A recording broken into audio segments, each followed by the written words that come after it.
Inch bothers me. He's shown what he's capable of. What if he finds out about our plan? How would he? We're careful. He's more ruthless than we expected. The bomb on the train. I don't want to think about it. We need to make sure that we stay calm. You mean that I stay calm? I'm not worried about you. I know you.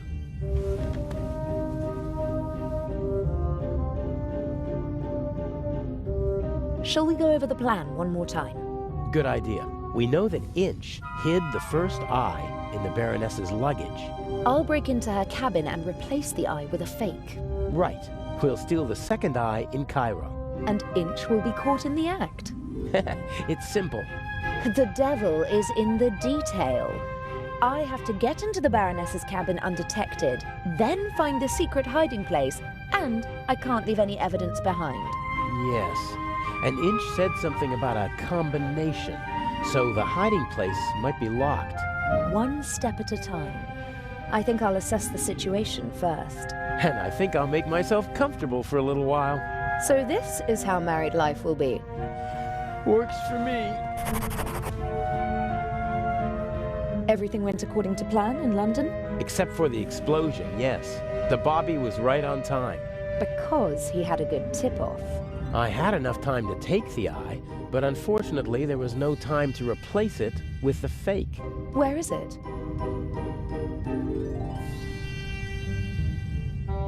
A work of art.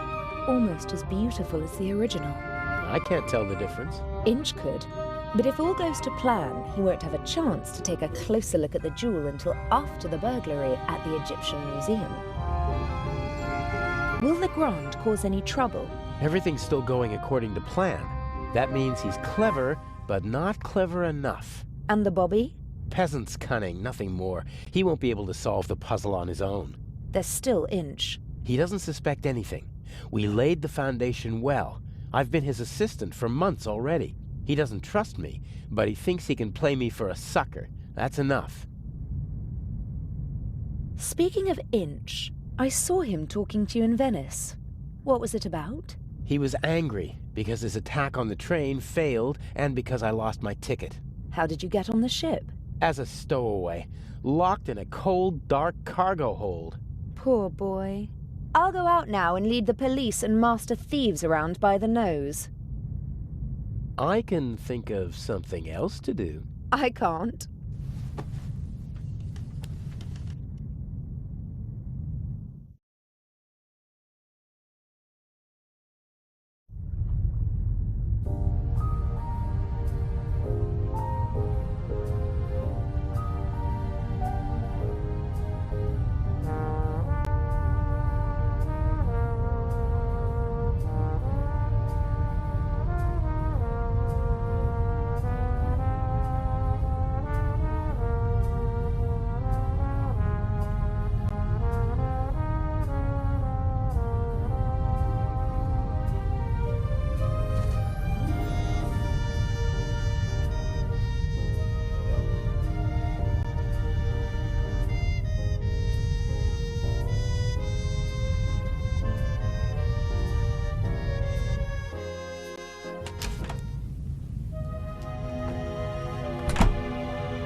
He has the enviable talent of being able to sleep anywhere, anytime. He once fell asleep on a cable car and only woke up after he'd already gone up the mountain and back down again. We booked this cabin because it's centrally located, easy to duck in whenever we need to. Of course, the fact that it's a first-class cabin with a huge bathroom and shower had nothing to do with it. As soon as I've swapped the jewels, I'll treat myself to a hot shower, and then we'll see how the evening progresses.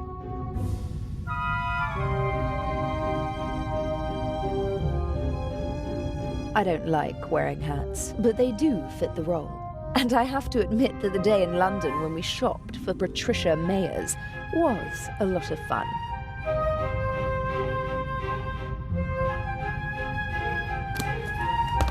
Normally I don't carry so many things around, but it would have been suspicious if I'd come aboard with nothing but a rucksack whilst pretending to be the daughter of a wealthy family.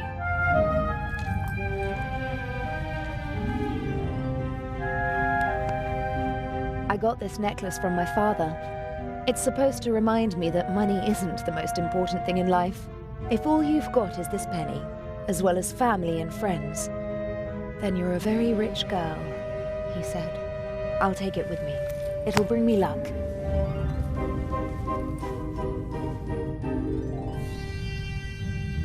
I always try to carry as few personal items as possible. If my things are ever searched, they won't reveal my true identity.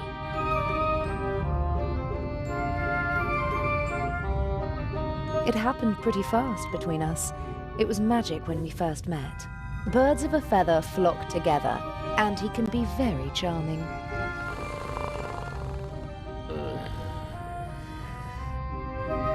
Daddy wasn't at all amused when I brought him home, mind, but I don't think he'd have been satisfied with anyone.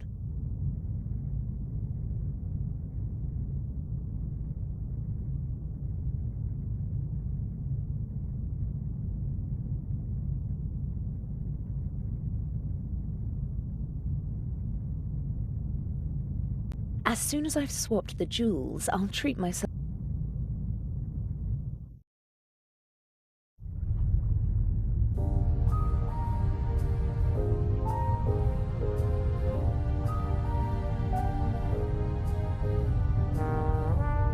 The poster proudly announces the ship's first Atlantic crossing.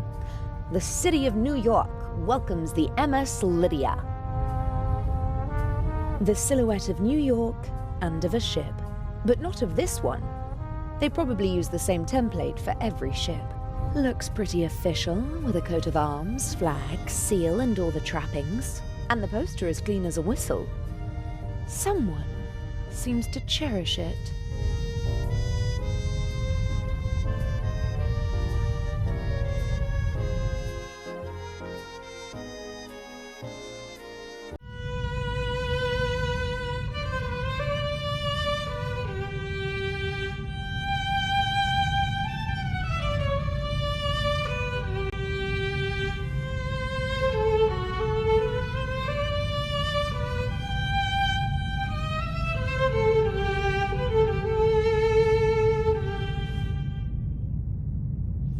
Bravo! Bravissimo! Fantastico! Ha ha! Would it be okay for you if I get some fresh air up on deck? Of course, my dear. Give my regards to the sea.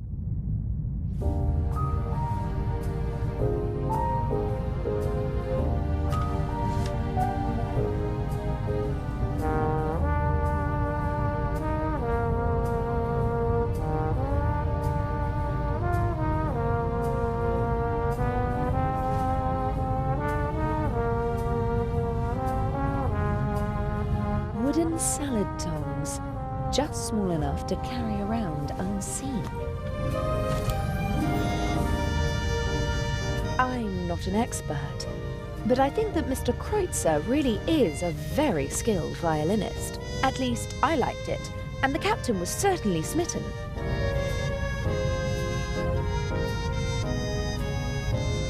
Excuse me, gentlemen. She can't have meant you, Mr. Kreutzer. Why don't you just let me have a conversation with the young lady? I just wanted... Did you count the rings on your fingers, my dear? I think I'm going to stretch my legs. But, Mr. Kreutzer, please stay. You simply must tell me more about your wonderful violin.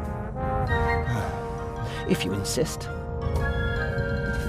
There seems to be tension between the violinist and the writer. I'd better not get involved.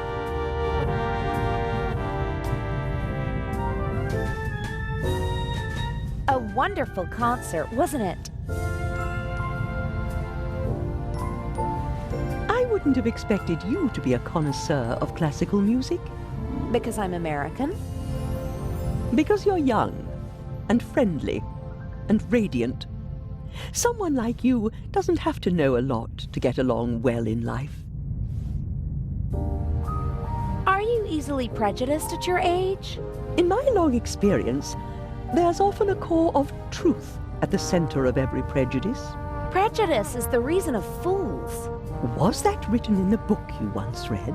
Oh, I've read many books. Good books. But not my books, you mean to say? You're a writer? What can I do for you, Miss... Mares. You know, I'm not planning on throwing myself at a man. I'm glad to hear it. You have to work. Earn your own money. Oh, I will! My grades are excellent, and I really want to study acting in New York. None of my books has ever been made into a good film. The stories were twisted, shortened, and simplified so that even the dimmest fellow could follow them. I want to do theater and travel. I speak 3 languages. That would be 3 more than most people your age can speak. Do what you have to do. But stay away from bad men. Is this your first trip on the Lydia? That's quite enough.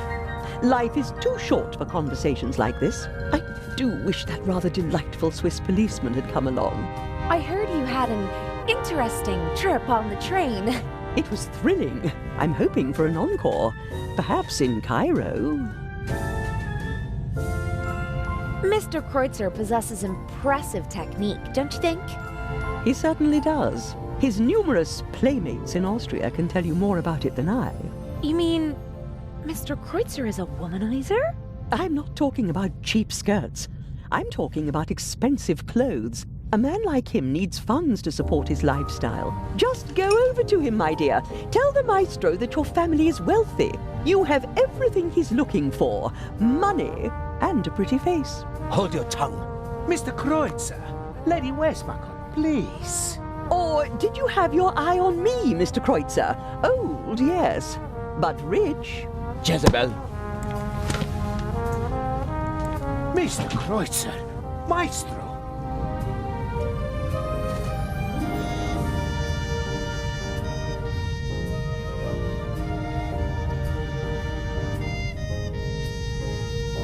That's better. Freeloader. You and Mr. Kreutzer, you seem to know each other.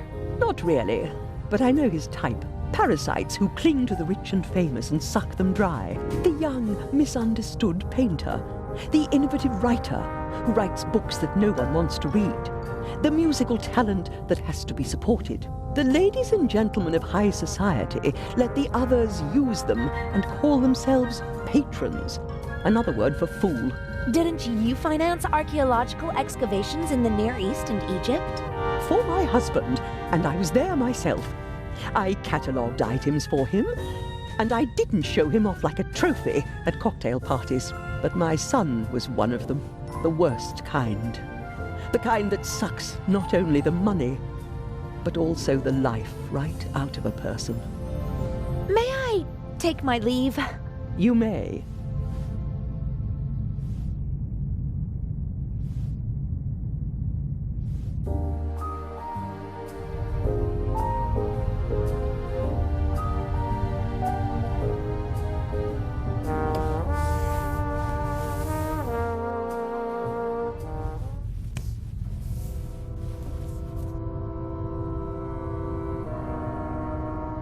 Very fine handiwork. The model maker even wrote the name of the ship on the tiny life preservers. But the winter garden at the back of the saloon is missing, and the stern deck looks different. It was obviously made before the ship was remodeled.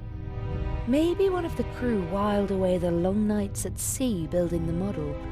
Only someone with a lot of time and a love of the original could build such a thing. The only regular event seems to be the nightly drink in the saloon. Judging from the rest of the entertainment program, it seems necessary.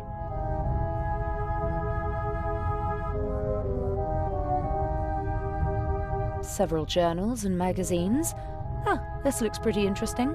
Art and Culture Today.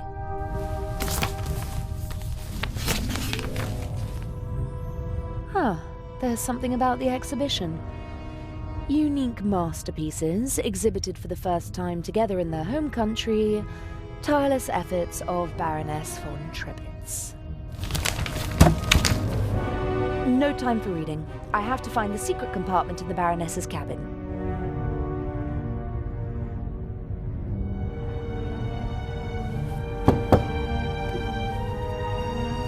Come in.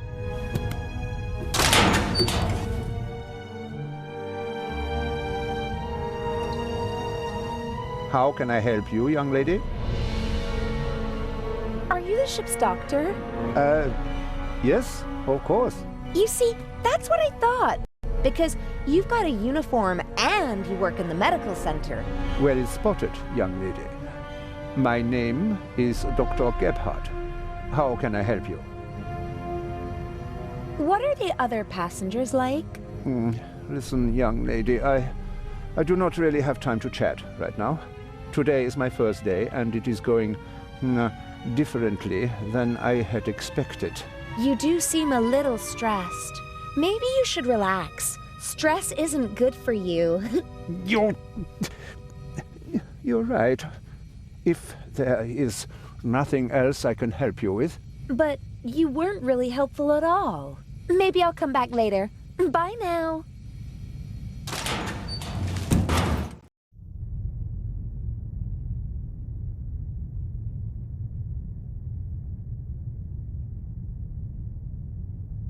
We briefly discussed whether we should try to steal the second eye here on the ship. The lack of escape routes and the 10-centimeter thick door to the safe settled the question. Legrand is an important part of our plan. He's the one who'll arrest Inch in the end. But there's still a lot to do before that happens.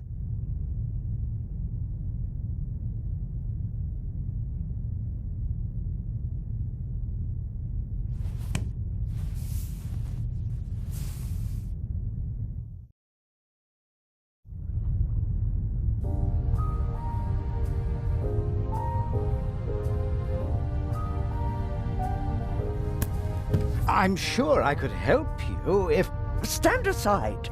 If you told me what you're looking for. You're just getting in my way. Now get out. I'll wait at the door, madam. Yes, yes. Oh, Miss... Mayers? Can I help you? No, I'm just having a look around the ship. Good day.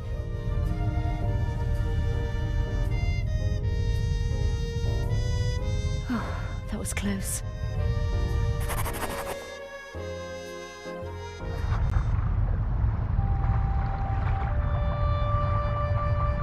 A handsome man and a talented musician, but he doesn't seem very happy.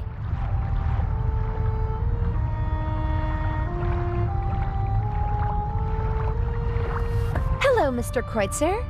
Do you want to have a go at me, like the old witch in there? I just wanted to talk to you. Now is not the best time. I just wanted to tell you that I really loved your music, and that Lady Westmacott did not have the right to speak to you like that. Really? How do you know? You don't know me. Then, did she have the right? No, she didn't. That cynical old witch enjoys exposing the weaknesses of others, although we all have them. She as well. She lusts for recognition and acts as though it weren't so disgraceful. She rejects prizes and awards with snide remarks, but she's angry when others receive them. She needs to know that she's better than others. You seem to know her quite well. I've only met her once or twice, but I know her son and some of her friends. One friend of hers supported me for a long time. No one is brave enough to say it to her face, but everyone hates her. Her or her success? You're so talented. Why aren't you performing on the world's great stages? Fate, perhaps. Or bad luck. My parents opened every door for me and my sister and expected corresponding careers. Over-ambitious parents who force their children to play music? No, it wasn't like that. I loved it. I loved to play the violin. They didn't have to force me. I wanted to do it on my own. I thought I would achieve my goals if only I worked hard enough. But it was not to be.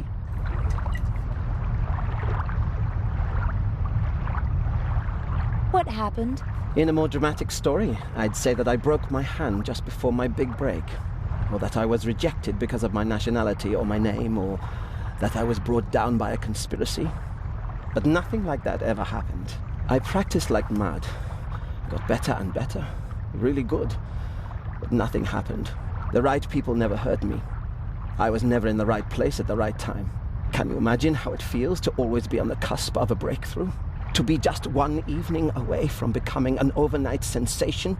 To see how other, less talented violinists pass you by because you just aren't lucky enough? How terrible. For every star in the limelight, there are a dozen more that burn out unseen, fading month by month. I didn't want to be one of those people who waste their lives chasing dreams without realizing that they're unattainable. If I couldn't have the life that I always dreamt of, and that my family expected from me, then at least I could have the next best life.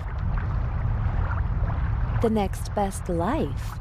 Mansions, limousines, parties. Everything you could wish for. Though none of it belongs to me. The lady called you a freeloader. An ugly word, but maybe not so far from the truth. I move with the rich and famous, and at first glance, I live exactly the life my father always wished for me. A carefree life, easygoing. And I play the violin, which I always loved to do. But it's not really like that. It's empty. My life is just a shell. A show, and everyone knows it. I loved something once, and I burned for it. But now, the violin is just an accessory for practicing my real profession. And your family? How could I ever look them in the eyes? A failed violinist who gave up. What does the future hold for you? Isn't it obvious? My hands are starting to shake from alcohol. What will be left once I lose my good looks? I'll have nothing then.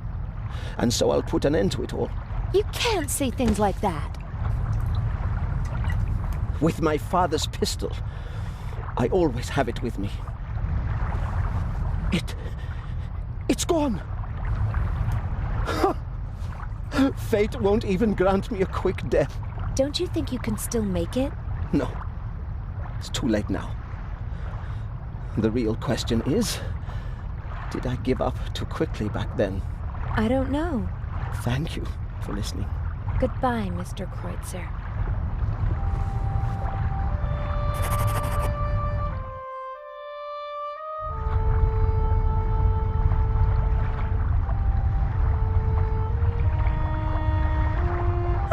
Lovely big towel.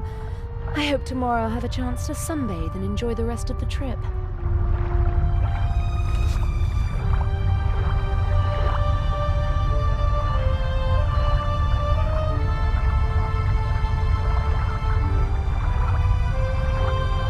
A deck chair in the sunshine on a cruise ship. I'd be a fool to miss out on that tomorrow. But I have to take care of my duties before I can relax in the sun.